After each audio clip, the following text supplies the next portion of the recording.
Hello, everybody. I gave a lot of thought to the assignment that Beth gave us about sharing an object from our home with an accompanying story. I searched around my house to try to find a relic of some importance to my family, and although I did find many old things, and not just old in terms of well-used and well-worn, but family objects that I had inherited, none of them really had a clear provenance. And then I remembered my great-great-grandfather, General Ralph Kirkham. We have a portrait of him from his West Point days that now resides with my brother, his namesake, Ralph Kirkham Safford III, with accompanying family lore. I asked my brother to take a photo of the painting and email it to me. It lost a bit of detail in transmission, but here it is.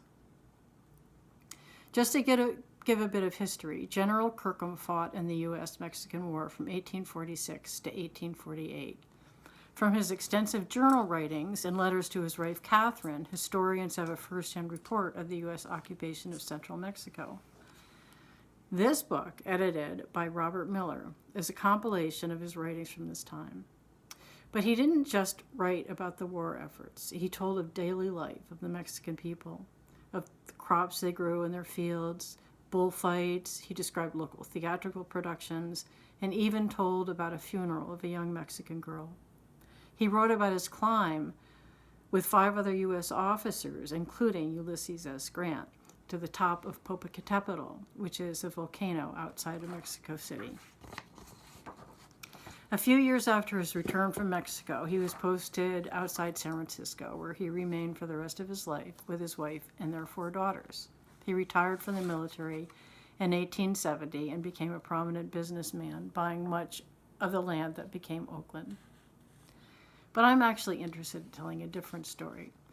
This is a story about my Uncle Alan, who was a rather mischievous child. The portrait of my great-great-grandfather hung in a prominent location in the family home in Springfield, Massachusetts, where General Kirkham was raised.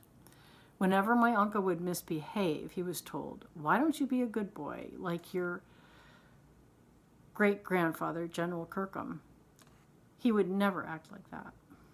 Well, I suppose Alan resented the comparison, and to make matters worse, whenever he was in the same room as the portrait, his great-grandfather always seemed to be watching him. So to rectify the matter, my uncle took out his bow and arrow, and he shot the general twice. The first arrow missed, but the second shot was dead on.